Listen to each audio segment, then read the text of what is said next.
Hey y'all, it's Jess. Welcome back to Roots and Refuge Farm. We are here today for an end of October fall garden tour. Today's actually October 31st and our forecasted last frost date was originally October 28th. So I'm feeling a little bit like I'm on borrowed time now. All of this is bonus. I wasn't expecting for the garden to reach this far, so a lot of the frost tender things, the flowers and the peppers and all of that, I didn't know that I would have them this long. And actually we don't have frost anywhere in our 10-day forecast. In Arkansas, that really can change at the drop of a hat. But there's a really good chance that I might get a couple bonus weeks added to our growing season, which is pretty cool. So we're just going to take a walk around today. We just got a lot of rain this morning. We just got a couple of inches of rain. So everything is watered and happy and probably a little bit of a mess. That's okay though. It's all bonus right now anyway. Go in and take a look at our garden.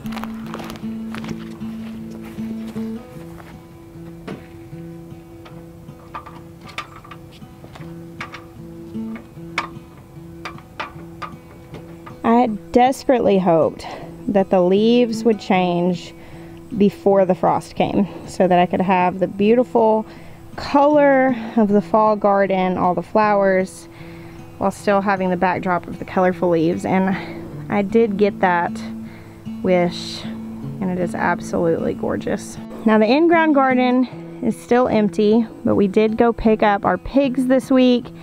And we are working on hot wire training them so that we can get them down here and move them around in small little pens. Now this space is completely clay and rock. This year was our first year to ever grow anything in the ground here on our farm. In the 5 years we've been here, we've only ever grown things in raised beds. And it went pretty well. We were able to get a good deal of food out of the garden here, and of course growing in it, breaking up the soil, allowing those root systems to break up the soil, and leaving the roots of those plants in the ground is adding organic matter and working towards better soil health. But there was still a lot to be desired as far as how the plants did. They weren't super healthy. The melons and stuff we got, they didn't get nearly as large as what they would had they been growing in better soil. So our plan is to use the pigs down here to allow them to break up the soil. They'll fertilize it while they're at it. And as soon as they're done and they've got all the weeds rooted out and the soil broken up, we will layer on composted bedding from our animal barns. We'll layer on manure from our horses. And then after that, we'll be laying down a really thick layer of mulch to prepare this for next year's garden. Where we want to establish some perennials over on this side of the garden, we'll be putting a fence up and doing perennials, berry bushes, and probably an asparagus patch. The things that are going to come back year after year. The reason why we're going to fence it and keep it separate from our garden beds is that if we ever want to let our goats in here to clear it out, ever to let our chickens in here to clear it out, we'd like to have those spaces separate so that we can keep the animals out of the perennials.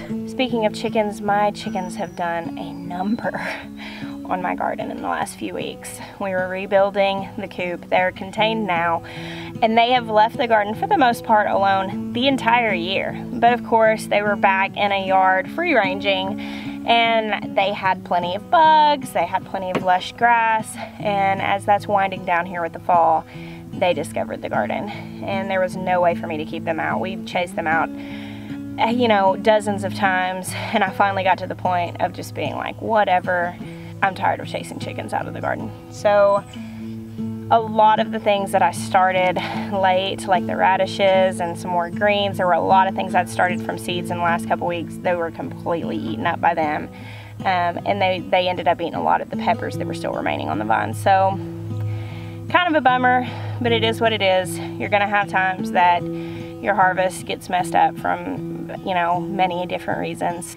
They're contained now, and I'm glad to have my garden back where I can plant some things. I still have time to plant radishes and stuff, and I've just waited till the chickens were locked up. Can I let this toad go in your garden? Yeah, you can let the toad go in my garden. Thank you. Give him a home. Give him a home? Thank you. You're welcome. Nice outfit. Welcome to the garden, little toad. I still have a lot of color from all these flowers, which is all just a bonus because they could have been frost killed by now. The peas are coming up on this trellis. And this bed is almost entirely gone to the zinnias and the basil. We've got a few random carrots here. Over here in the in-ground garden, you can see I've still got a couple of okra plants that have not been torn down yet. I'm not going to do it right now because they just got rained on and they'll be damp, but I'm going to come out here and as soon as we have a good sunny day, and I'll pick a couple of these pods and save the seeds in them. Someone messaged me just a couple of days ago asking me how to save okra seeds, and I'll just tear this one open to show you. This is one of the easiest things you can save seeds for. Don't harvest it on a rainy day because they're probably just a little bit moist. Just let them dry out, and on a day that it's dry and sunny, get one of these big pods that has gotten as full sized and it's clearly dead, dried up. This is a seed pod. They're going to be the older pods on there. See, I still have some harvestable okra on here. It's all bumpy, but you could still eat it. But you literally just pop these open and you see the seeds line up in there. And when you allow your pods to get this big and mature, seeds get really large and they are dry. There's no gel encasing, there's no fermenting involved like in other things that have wet seeds.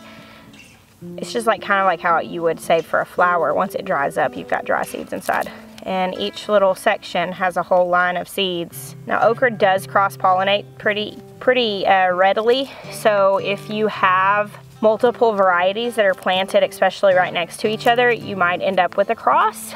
But I will tell you, it's not like you're gonna get a cross that doesn't produce good okra. I ended up with a really neat hybrid this year from a Clemson spineless plant being next to a burgundy red plant, and I saved the seeds off the burgundy red. And I ended up with a cross between the two, and it was really good. It was really hardy. It had that hybrid vigor that it didn't get sick. Now, if I saved the seeds of that cross, it probably won't breed true because it's not a stabilized hybrid. It would still give me okra, but it might not have the exact same characteristics as the parent plant. So if you just want to have okra in your garden next year and you're not super particular to get the exact kind that you're saving it from, if you've got multiple varieties, save the seeds and plant them. It's a very, very easy thing to save seeds for. Is it absolutely ridiculous that I'm already planning how I'm going to lay out the garden next year? Because I usually switch things up a little bit. Here I've got some Brunswick cabbages, which they're starting to get really large, and I noticed just now that the worms have found them, and I do not like that. Look, there it is. There's the culprit. Eat my plants and get squished. There they are. If you've got something eating up your plants, especially leafy things, just pick those things off. Now usually, and this is not always the case, but usually if you've got worms on your plants, they were laid there as eggs by a moth or a butterfly. Worms don't just like travel across the garden. That is a tiny little guy. He doesn't look much like a world traveler, and you know, the length of this garden is a pretty impossible trip for him. So more than likely what happened is some moth came and laid her eggs on this plant. Her little babies hatched and made a feast out of my cabbage. Because worms, caterpillars, you know, hornworms on your tomatoes, because those are typically the larval stage of a pest that was born on your plant. Typically the first line of defense on those if you're organically gardening is to hand pick them off. Because of the fact that they're not just like flying around the garden and just landing on somewhere. You know, most people will tell you if you have those to hand pick them off. Another good thing is diatomaceous earth. It's too wet for me to put diatomaceous earth on here right now, and we're supposed to get rain for the next 2 days, so it wouldn't do me any good to put that on. My best bet finding these right now today with these circumstances is to hand pick them all off my plant, which is what I'll do. Hey, what are you doing? Coming to see me? Yeah. So you changed your drawers, huh? Yep. Do you want a job? Yeah. There's a bunch of little worms on my cabbage eating my cabbage. Do you want to pick them off for me? Where? Okay, so look. They're all over. Where? Look, there's one. You'll pick them off and throw them on the ground and step on them. Good gardening.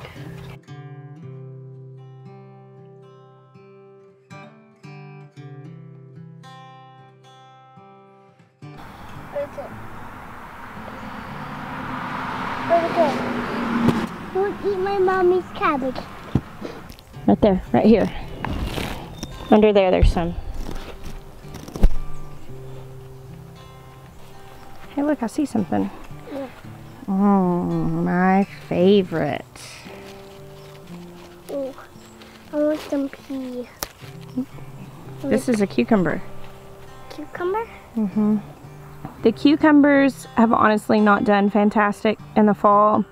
We did have some nights that were in the low 40s, and after that they really started showing some signs of stress. They've got a little bit of browning on the leaves, and I've seen a couple of pests on them, but I think more than anything they're just stressed out with the weather. There's one more pretty good sized gherkin right there. Hey, look what I found.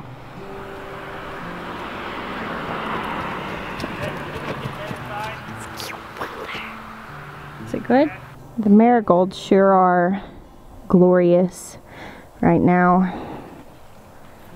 They've pretty much taken over this space, and the things I planted around them got scratched up by chickens, so these beds are mostly just flowers. I've got a few random strands of runner beans that have done pretty well hanging in there, survived the chickens. Quite a lot of peas, which they will do just fine after the frost, so we'll probably be getting peas off of these for a while. This variety of peas, which is the sugar magnolia tendril peas, they're purple, the purple variety, have turned out to be one of my favorites. Now, I have a personal rule that I will grow anything twice before I write it off as a variety that I don't like. And the first time I grew the magnolia tendril peas, they didn't do very well for me at all. And I thought, well, it might have been me, because I planted them too early last summer and I only got just one or two. Their pods were really puny, but I thought maybe it was the heat that was the issue. So I planted them again in spring, and they grew like crazy, and they're so beautiful. Their blossoms are gorgeous. They have these lovely reaching tendrils that just curl all over the place. And I fell in love with the way they looked, but then we had the peas, and they weren't the best. They were honestly outshined by every other variety that I tried in flavor. But they were so beautiful that I couldn't just write them off. So I decided to do them again this year in the fall. Now in the spring, it got hot really fast in Arkansas. We went from freezing and sleet to 90-degree days in just like a matter of 3 weeks. So I grew them again, just based on how beautiful they were, hoping that maybe the cooler temperatures would do better on the flavor, and it did. The flavor is definitely better now as a snap pea and as a shelling pea. I don't know that they would be the best one to grow if you were just wanting a shelling pea, because the most peas they have in one pod is about 5 or so. But to me, it's worth it just to grow for how gorgeous it is. We've got some other bush peas over there that have little white blossoms, and they're pretty plants, but nothing in comparison to this. It's a fairy tale plant. It's with all of its tendrils and its purple blossoms, how tall it gets. The peas themselves are purple, and the flavor is good enough with that kind of beauty for me, for it to always have a spot in my garden. I certainly didn't get just a whole lot from my second planting of cucamelons. There are a few here and there which we've pretty much just been eating fresh, but I'm not going to be making a second round of pickles from these. I've got a little section here, and this is something I actually don't remember what this is called right off the top of my head. It's a purple pea, and I want to say it's Triofonto or something like that. I can't remember. It's a purple bean, a pole bean. And while we were out of town in Virginia, some of these got rather large on here. Now, when it comes to pole beans, a lot of times you can shell them and eat the beans like shelled beans. But in the case of this, it wouldn't provide very much as far as my big family goes. It probably wouldn't be enough shelled beans to even make a meal for one person. So I've been picking the more immature beans up off the top. Ones like this, I just come out at dinner time and pick whatever snap beans I need for that meal. But I've left these larger ones here on to dry because I really liked this variety this year. I will look it up when I get in the house and put it on the screen so you guys know what it is. But I'm gonna save the seeds of those to plant these next year.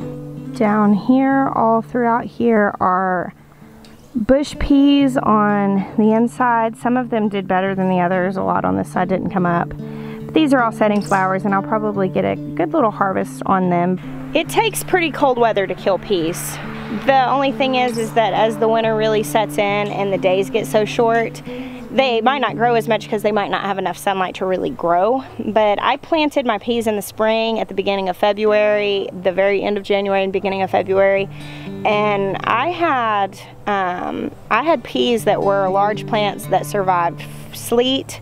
Of course, our cold weather in Arkansas is not as cold as a lot of other people. You know, I mean, we get down into the teens, sometimes into the single digits, but usually not for very long. But they did survive that, so I'm hopeful that these could be growing and producing for a while yet. Now, I recently read that basil is very good for a natural dewormer in goats, and I've got these big basil plants that are so gone to seed that the leaves are really no good for eating at this point. And I'm going to cut these out, tear them out, and take them to my goats before the frost comes and kills them. Basil is very tender, and it will be a shriveled black mess after the first time we get a frost in the garden. More cabbages here, which these, it would appear, no worms have found. I've got some red sail lettuce that is starting to fill out a little bit. Now check this out. Okay, so here is my little project that I did a video showing you guys how to do just less than a week ago. I put that video up the day that I shot it. I want to say that was 4 days ago that I put that up. And I've got germination in my little salad greens greenhouse. Looks like the mustard is coming up a little bit better, but I can see the lettuce is too, not quite as much as the mustard. That looks awesome. I need to water this. Of course, we've had rain, but it's been covered. If you are interested in doing a very quick, cheap project to grow yourself some salad greens throughout the winter, I will put a link to this video below showing you. I mean, honestly, you could probably look at that and figure it out, but I like to think the video would be worth watching. What is it about germinating seeds that is so thrilling? Like, I've grown a lot of things, but when I pulled that back and saw, because I pulled it back to see if I needed to put some water on it, and when I saw that there was germination, literally like my heart leaps and I'm like, oh, it worked. I'm telling you, still to this day, when seeds germinate, whenever tomatoes set fruit and peppers set fruit, when there's tiny little fruits, beans, anything that's tiny and wee, I'm like, oh, it's so wee. Or whenever I pull a root vegetable out of the ground, it never fails. It's the same exact feeling. I am in utter disbelief that it actually worked. Does that wear off? Does anybody know? Like, I've been gardening for a minute, but like, it's still a little new, I guess. Does that wear off after a while? My beautiful kale coming along. Oh, down here it looks like the wormies might have got a hold of some of the kale too. Some of those are pretty eaten up. Did they? These are such little leaves that... Yep. What? Your mom did not set you up for success, dude. There's 3 worms on that tiny little leaf. So you see how there's like a little bit of weeds. You know, just a few little grass weeds here and there. If you are new to my channel, you won't know this, but if you've been here with us for a while, about 6 weeks ago, we lost Maya's mom. And the day before she passed away, he had gone and got me a big hay bale to mulch the garden with. And of course, then she passed very unexpectedly. And so it just kind of threw us for a loop. And obviously, I wasn't super concerned about mulching my garden. I did do a lot of time in the garden after that, but not so much mulching. Our friend Daniel came into town to just kind of help with the farm while we were just in the throes of grief. And he actually mulched the entire garden for us. which has been probably the single best thing that he could have possibly done in order to be a help. Because I'm telling you, when you mulch the garden, you have to deal with so much less daily upkeep. I have not weeded this garden since he put the mulch down. When he put that mulch down, he weeded it really thoroughly, laid the mulch down, and you know, you see a few little grass weeds here and there, but for the most part there's absolutely nothing. And it is really nice to be able to garden and primarily just enjoy it and not have to do repetitive work that you have to do over and over again. Weeding is probably my least favorite thing to deal with in the garden. I mind the pests less than the weeds, to be honest, because there's a little bit of a challenge there. Once you get rid of them and you figure out what works, you can typically stay on top of it. But weeds, I mean, they just never stop coming back unless you mulch, and it really stunts them coming back over and over again. So I am so thankful. It was a huge help, and it is really nice to be able to enjoy my fall garden without tons of weeds in it. Hey Black Panther, what's up? You excited to go to Awana's tonight? Yeah. You look cool. I like having these abs. You like having those abs? Yeah, you look pretty cool. So my big zinnia patches that were the original zinnias I planted in spring, the ones over on the beginning that you saw at the beginning of this tour, I didn't plant those until almost August and planted them from seed. But these were ones that started in spring. This whole patch started as 6 seeds, and of course it's reseeded itself quite a lot now. The original plants have gotten sick, and I don't know what this is. It's some sort of spot, and it's all over all of the original plants, but it is so interesting looking. The flowers aren't hurt by it, but the foliage is quite covered in these interesting white and black spots. I haven't done anything to take them out because I think they're doing okay. It doesn't seem to be affecting anything else. I just think it's fascinating looking. Here is the patch of dragon tongue bush beans, and they're pretty covered in beans.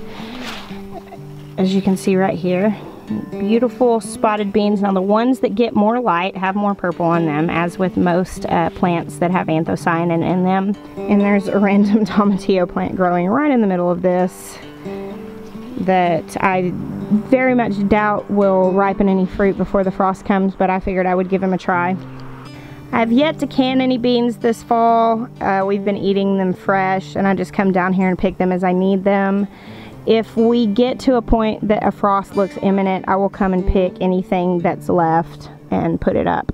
Here I've got some more mature red sail lettuces, and these look about ready for me to start coming and eating on them before they get too much. So we'll start coming and picking, and pick the lower leaves first. This is a really tender lettuce. I've taken off a few leaves and just eaten them here in the garden. I haven't made a salad out of them yet. I actually don't like crunchy lettuces. It's a texture thing. I just do not like them. I prefer softer lettuces in salads, on burgers, lettuce wraps. Anything that I'm gonna eat a lettuce on, I prefer much softer. So I go for more of the romaine type. I don't grow iceberg lettuce or anything of that sort. I really like this one, red sail. It's got a good flavor, and I really do like the texture. Look at the beautiful monarch on my volunteer zinnias that grew over there on the other side of the fence.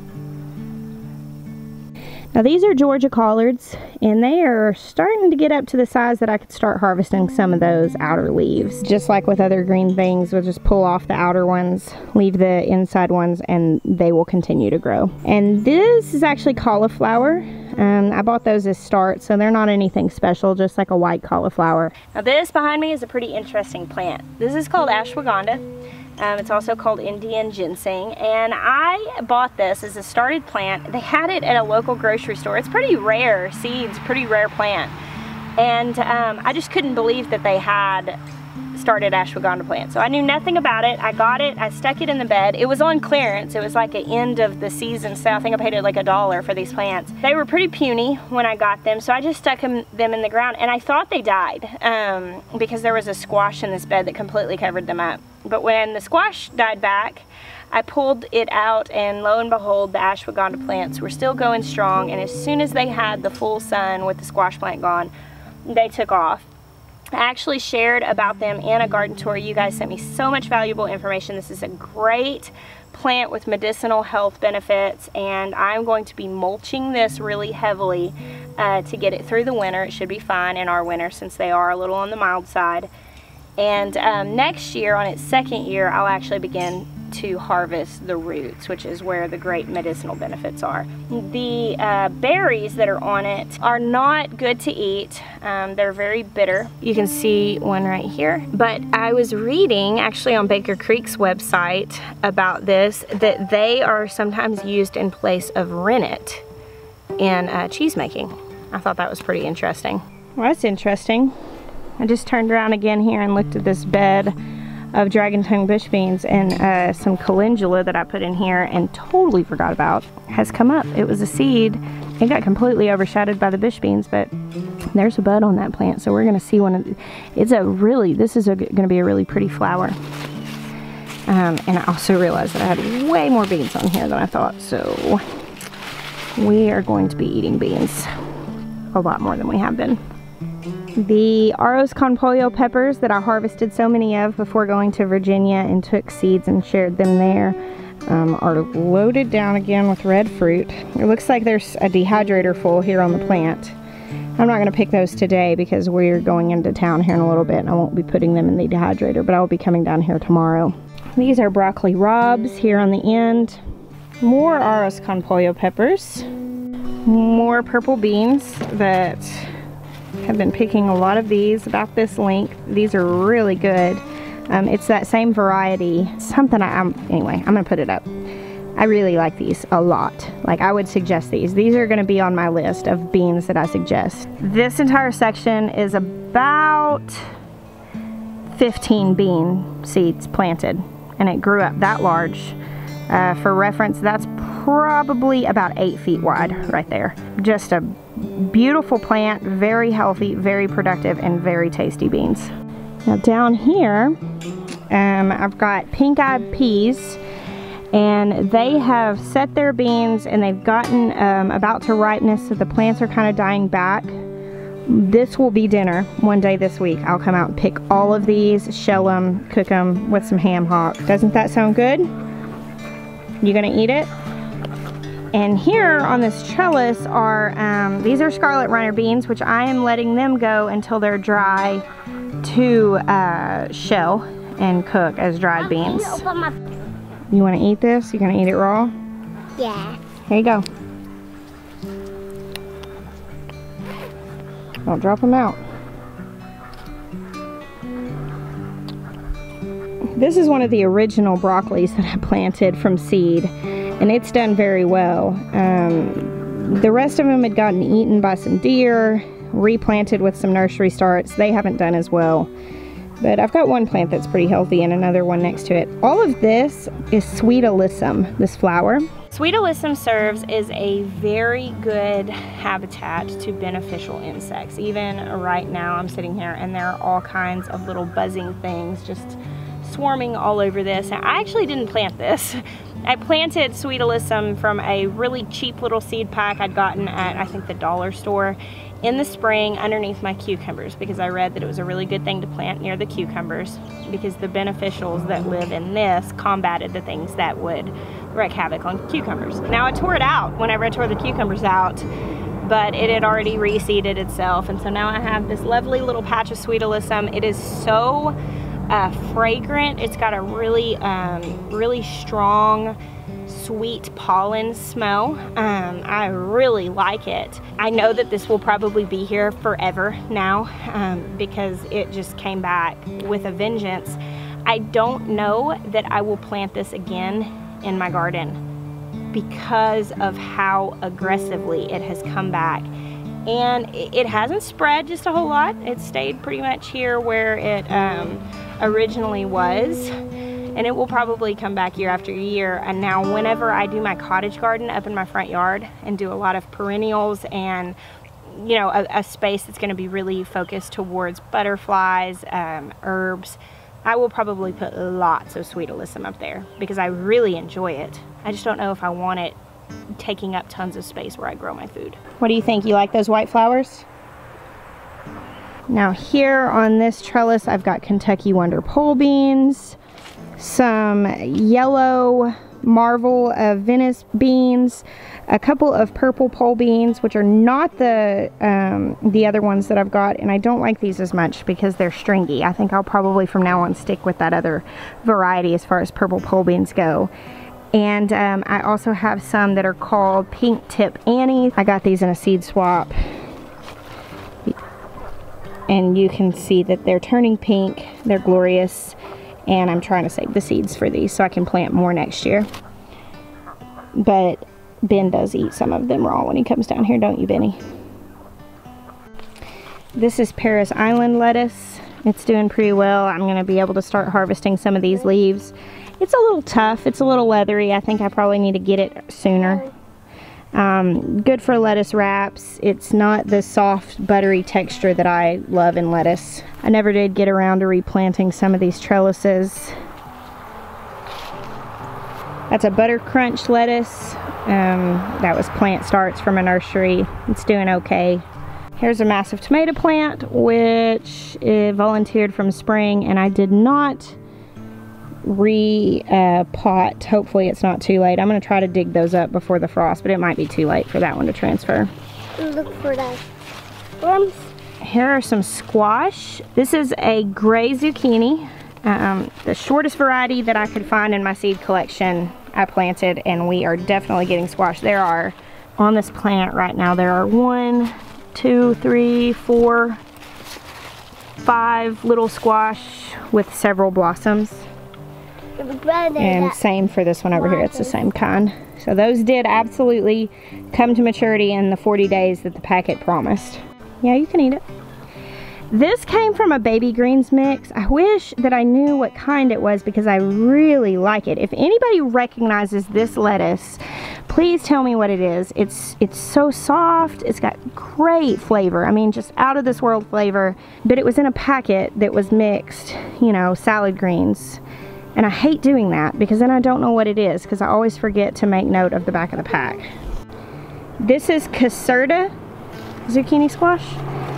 Also covered. I've been eating a lot of this. There's a real big one, but it'll still be good. They stay real tender. Now this bed got demolished by my goats when they got in my garden. And so I've got a couple little surviving purple sprouting broccolis down there. And one wee little pak choy down here all by its lonesome, surrounded by some little weeds. Look at that. Tiny little pak choy. Only one.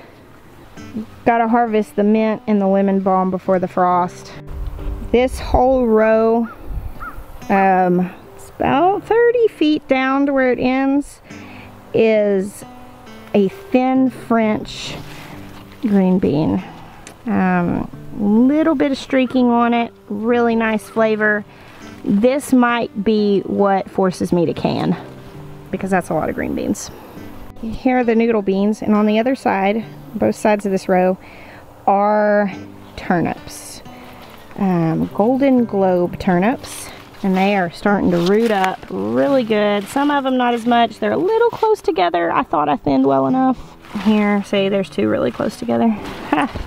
Coming from the girl that always emphasizes to you all to thin your roots. There we go. A little bit longer on those. Be eating those greens. We've eaten some of them. There's a lot more to eat. Another lettuce favorite here. This is Merlot lettuce. It's very soft. Oh, I love soft lettuce. This one's good. Great flavor. Got a couple little heads of it. I've been picking on it already, and it's nice. Now all of those little French green beans kind of overshadowed the chard that I had growing on the middle. And it is growing okay, but when the frost comes and wipes out those green beans, that chard will take off. It'll be really big. Here I've got more lettuce mixes down here that my chickens scratched on quite a lot. And there's still just a couple of loose roosters that have come down here and messed with them. But this will be some good lettuce. This will stay doing well throughout the cold. Usually these things do okay down to about 15, 18 degrees. Once it gets like really hard freezes, they might wilt a good deal. And here, this may have been one of my most exciting additions to the fall garden this year. I got these seeds from Tradewinds Fruit. They deal in some pretty rare stuff, and it's called walking stick kale, or it's sometimes called Jersey cabbage. And I will probably come down here in the next day or so when I'm ready to cook it and pick these outer leaves, which I will either chop up and saute with some onions and some butter and eat with fried eggs and toast, or I will tear up and put just a little spray of oil on them with some salt and roast in the oven to make kale chips. Now the thing with these that they're supposed to do, and we'll see how well they do into the winter, kale is very cold hardy, but I don't know how much it'll grow with limited light, but they're supposed to grow up to like 6 feet tall, and you can just keep harvesting the outer leaves. This kale down here is doing lovely. The radishes that were planted in between here, the chickens annihilated. I had some black Spanish radishes in here, but they ate all those sprouts. This is purple cabbage. It looks beautiful. Look at that.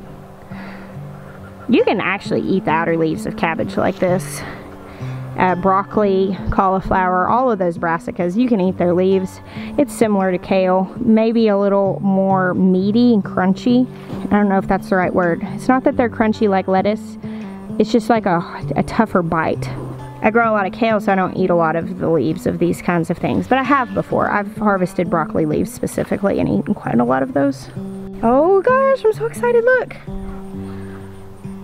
Little tiny broccolis. Oh my gosh, I'm so pumped. Oh, and look, some of my radishes did pull through to grow. Those are watermelon radishes in the middle. Now this is the final thing we've seen the rest of the garden. The Tabasco plants. Can we just talk about the Tabasco plants for a minute? These plants have been absolutely insane in how much they've produced. Gallons and gallons and gallons of peppers. I was actually visiting Sarah and Kevin from Living Traditions homestead this week up in Missouri. Whenever we were passing through, we stopped at their place, and they had the same exact experience. They planted 6 of these plants and were just overwhelmed with Tabascos.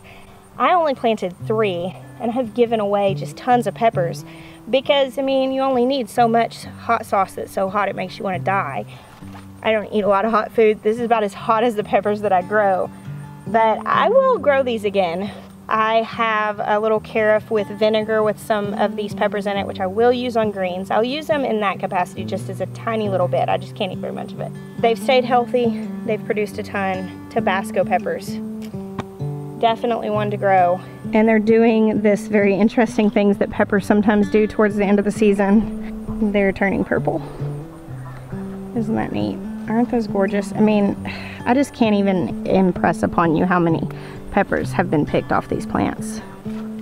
My friends Lauren and Brandon, I gave them free reign over these plants, and they have just picked so many. Brandon will come down here and pick them for hours, and I told him that before the first frost comes, what I'm going to do is come and just cut the plants off and take the whole plant inside. Well, that's the garden. We've seen it entirely.